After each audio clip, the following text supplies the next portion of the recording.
مساء الخير اعزائي المشاهدين، ازيكم عاملين ايه؟ يا رب تكونوا بخير. النهارده جايب لكم فيديو عن فنان عالمي، طبعا انتوا عارفينه وشفتوه من عنوان الفيديو. الفنان جاكي شان. جاكي شان من مواليد سنه 1954 وفنان شامل كل حاجه، تمثيل وبيمثل، اخراج وبيخرج، تاليف وبيكتب سيناريوهات، غنى وبيغني، انتاج وبينتج، ممثل، فنان. مش ممثل، هو فنان، نقدر نقول عليه فنان شامل كل حاجه.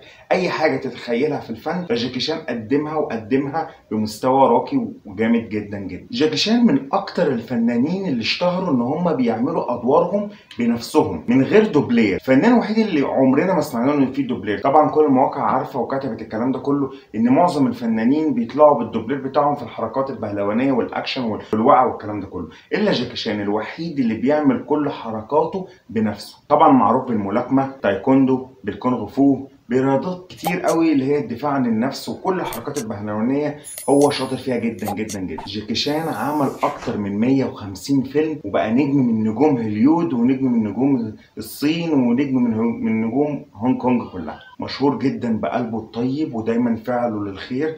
ثروته بتقدر باكتر من مليار دولار. فنان عمل افلام كتير، في منها افلام كان بينتج وبيخرج وبيمثل وبيكتب كمان في السيناريوهات، وبيعمل كل حاجه مع بعضيها، وكلها افلام جامده. انا هتكلم عن 10 افلام بس، انا في افلام كتير جدا شفتها لجاكي شان جامده جدا مش موجوده في ال10 دول. بس لو انت من محبين جاكي شان تابعنا بالفيديو ده، هتشوف احسن 10 افلام لجاكي شان، وهتلاقي لينكات مشاهده الافلام دي تحت في اسفل الفيديو. ولو اول مره تشوفنا ما تنساش تعمل سبسكرايب وتفعل الجرس عشان يوصلك كل جديد. ويلا بينا نبتدي.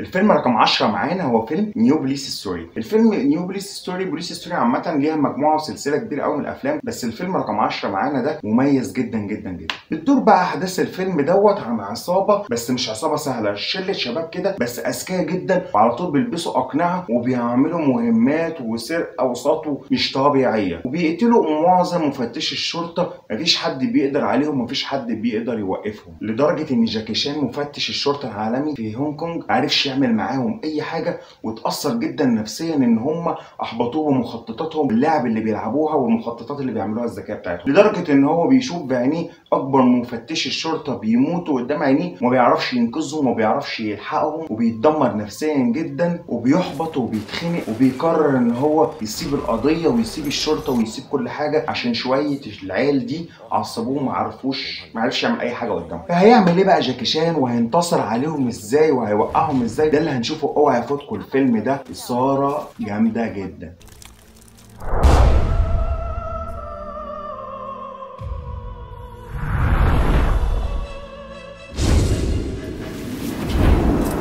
我哋係啲好憎你啲四差佬嘅人。報警啊！3個鐘，警方好有信心喺3個鐘頭之內捉到呢班匪徒。阿榮啊，我最欣賞就係你呢份自信心。Clear, clear, move。志明，冇用啊！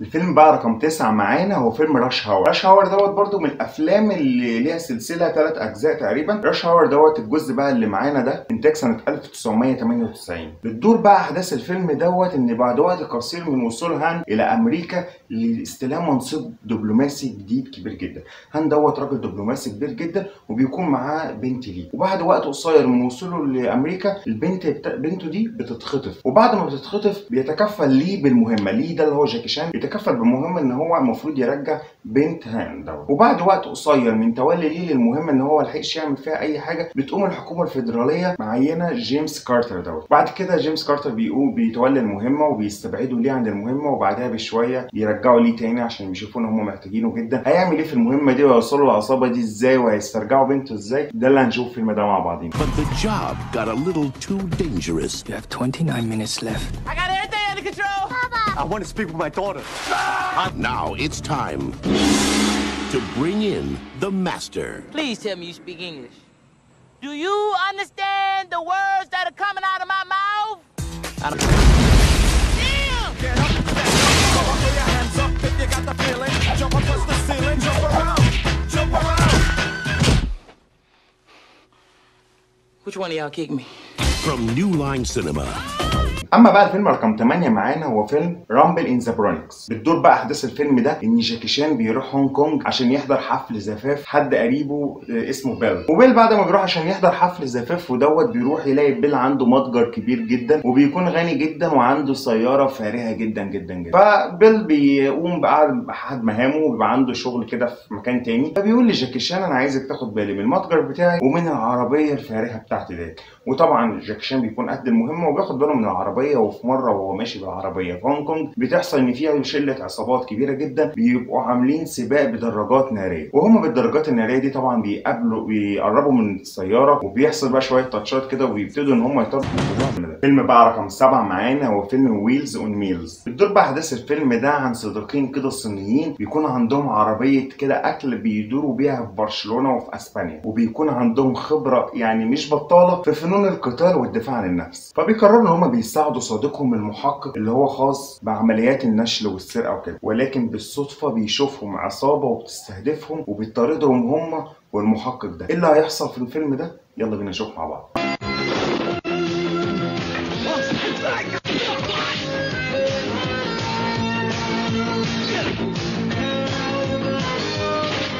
Meet international action superstar. It delivers a giant-sized helping of fun and thrills.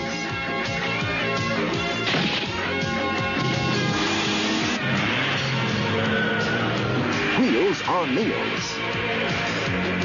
اما بقى الفيلم رقم 6 معانا هو فيلم بروجكت ايه. الفيلم دوت بيتكلم عن الدفاع عن النفس والعاب الفنون القتاليه زي التايكوندو والكونغ فو وحاجات زي كده. الفيلم ده بقى من انتاج وتاليف وتمثيل جاكي شان، مليان بقى من الحركات البهلوانيه والفنون القتاليه ومواقف مثيره جدا وجميله جدا. تعالوا نشوف بقى جاكي شان هيبدع ازاي في الفيلم ده.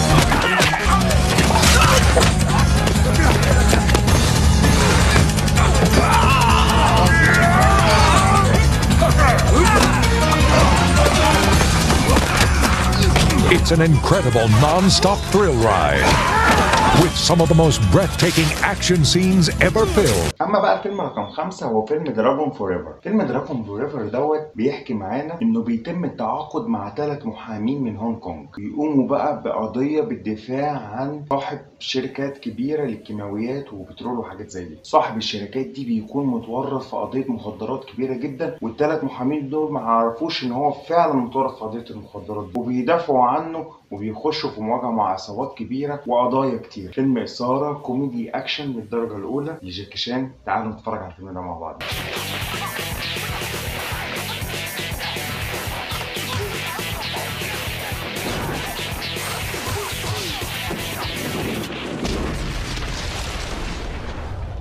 Dragons Forever. اما بقى الفيلم رقم 4 هو فيلم درانجنج ماستر.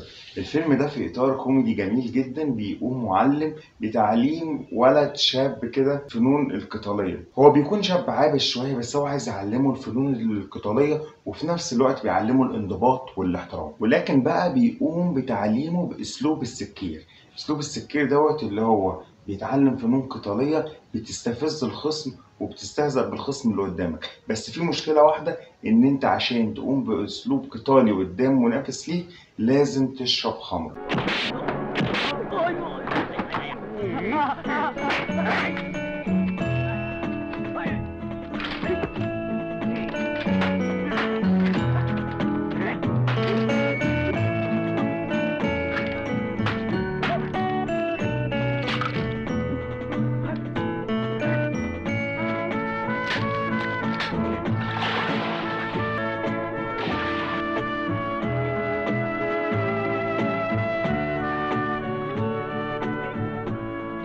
الفيلم رقم 3 بقى معانا هو فيلم اوبريشن كوندور. الفيلم ده بيتم تعيين جاكي شان من قبل الولايات المتحدة الأمريكية عشان خاطر يساعد مع مجموعة 3 أشخاص تانيين كده، يساعد في البحث عن ذهب نازي مختفي في الصحراء. لكن في رحلته الجميلة ديت اللي بيقوم بيها في البحث عن الذهب دوت، في نفس الوقت ده بيكون في أشخاص تانية عارفين بموضوع الذهب ده وبيبحثوا معاه.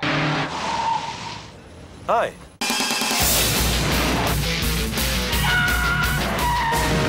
It's pure Chan excitement, pure Chan adventure, and pure Chan dynamite. Need a light? from director and star Jackie Chan. اما بقى الفيلم رقم 2 هو فيلم بوليس ستوري. الفيلم رقم 2 دوت بوليس ستوري برضه السلسله اللي قلنا عليها، بس ده من انتاج سنه 1985.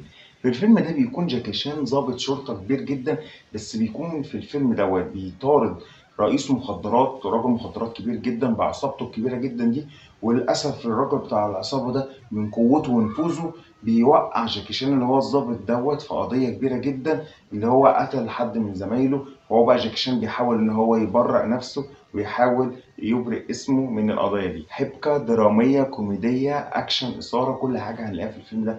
فيلم جامد جدا وفيه حركات بهلوانيه جامده جدا من اللي بيعملها جاكي شان بنفسه وهو صغير. لازم تشوفوا الفيلم ده، تشوفوا جاكي شان هيعمل ايه في الراجل ده وفي العصابه دي.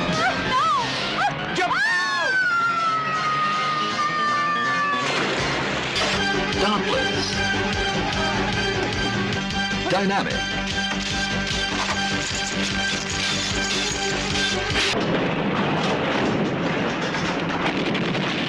As he sets his record straight. اما الفيلم رقم 1 معانا بقى هو فيلم ذا ليجند اوف درانكينج ماستر. الفيلم ده نفس فكره درانكينج ماستر، اللي هو اسلوب القتال بالسكر، يعني بالخمر، شرب الخمر. بس جاكي شان في الوقت دوت في الفيلم ده بيكون ليه الاب ده عايزه يبقى مسالم ومش عايزه ان هو يشارك في عمليات قتاليه. وفي نفس الوقت ده بيكون في بعض الاجانب في البلد اللي هو فيها جاكي شان دي، الاجانب دول جايين عشان يسرقوا الاثار والحاجات الجميله بتاعت بلدهم. فجاكي شان بقى في حيره كبيره جدا ما بين ان هو يسمع كلام والده ويطيع كلام والده ويبقى مسالم، وفي نفس الوقت عايز يحافظ على الاثار بتاعته واثار بلده اللي المفروض يحافظ عليها. هيعمل ايه بقى جاكي شان وازاي هيطيع والده ويرضيه وفي نفس الوقت يحافظ على الاثار ده اللي هنشوفه مع بعض في الفيلم ده. اوعى يفوت. كده انا خلصت احسن 10 افلام لجاكي شان الفنان الكبير بتاعنا. بس ال10 افلام دول تقييمهم من قبل موقع IMDb بيقول ان دول احسن 10 تقييمات افلام لجاكي شان. بس انا بقى بالنسبه لي عندي شويه افلام تانية لجاكي شان فعلا يا جماعه تستحق المشاهده. هي تقييماتها مش عاليه قوي على IMDb، بس من الافلام اللي تحبوها جدا، زي فيلم تشاينيز زوديك. تشاينيز زوديك ده بيتكلم عن الاثار الصينيه اللي غاليه جدا اللي اتسرقت على حوالين العالم كله.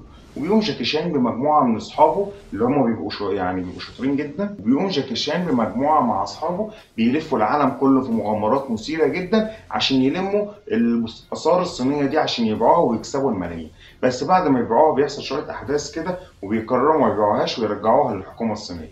فيلم من الافلام اللي تستحق المشاهده. فيلم تاني ذا كاراتيه كيدز. الفيلم دوت برضه من الافلام تستحق المشاهده جدا، اللي هو فيه اللي هو الولد الاسمراني الصغير اللي بيسافر للصين، اللي هو بيدرس وهناك بينتقدوه ومحدش بيصاحبه غير بنت واحده هي اللي بتستلطفه وكده، وبيتضرب وبتحصل في خناقه في الثانيه، وبيسيبوا يشوفوا جاكي شان وياخدوا يعلموا فنون الكاراتيه وفنون القتال، ويبتدي ان هو ينافس زمايله ويحارب العيال اللي هي كانت بتضايقه دي. برضه من الافلام اللي تستحق مشاهده جدا. برضه فيلم دراجون بليد اللي بيتكلم عن الجنود الرومانيه اللي كانت رايحه تحتل الصين وبتتوه في الصحراء. فيلم تاني زي فيلم ذا فوربيدن كينجدوم، من الافلام الجميله جدا. انا دخلته سينما وكنت متاثر بيه جدا. فيلم جميل جدا كان فيه جيت لي وجاكي شان ومجموعه هايله جدا. فيلم برضه لازم تشوفوه. فيلم برضه زي فيلم ذا سباي نيكست دور، بيتكلم عن الجاسوس اللي كان جار لعيله ما تعرفش ان هو جاسوس، وبيحب الست اللي جارته ديت وبيحب ولادها وبيعافر عشان يحبوه وعشان يتجوزها، وفي الاخر يعرفوا ان هو